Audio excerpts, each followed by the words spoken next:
Hey Zwifters, welcome back to another video. This is the first one in a while.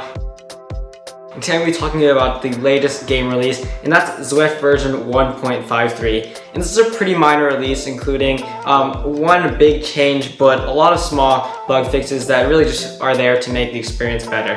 Let's dive into the update.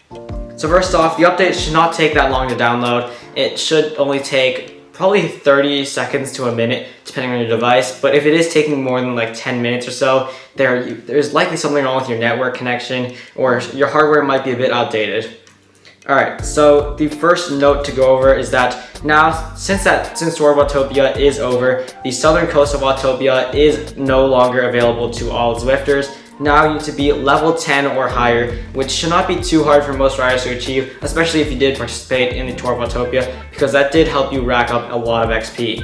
And so it will be available for Zwifters level 10 or higher for both cyclists and runners. So for runners, it might be a bit hard to get to level 10, but that is still a requirement. However, you can work around this by joining events on this course, or by joining a Zwifter who is riding on the course. So if you know someone who happens to be above level of 10, they can just ride on this course, and then you can just join them, and you can continue to get those route badges and stuff like that. Next thing is that they improved the visibility of the sprint markers on the Shorelines and Summits course. I personally didn't notice this as an issue, but I know people definitely did. And there's a bunch of other bug fixes that I'm just going to keep listing over here as I read them off. Resolved an issue on Going Coastal route that made the horizon appear to flicker.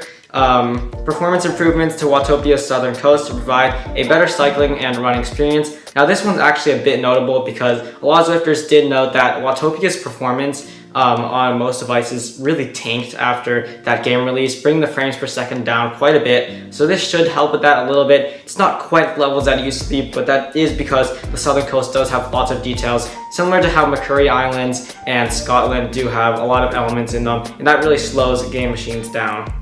In workout details, the stress points have been replaced with the training stress score.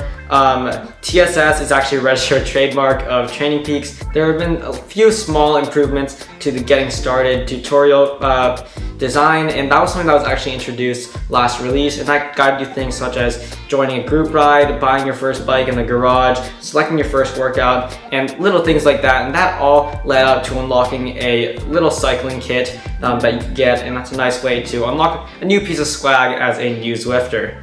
Zwift also added an achievement for the repack rush route. Now that Zwifters are allowed on that course for races and stuff like that, it is an event route now, so you can actually do that in events. So Zwift decided that it's probably reasonable to add a route badge for that, so the repack rush now has a route badge. Zwift has ensured the pace line in running workout graph correctly displays running pace and not functional threshold power, and that is a great change to see because that bug has been in there for quite a while.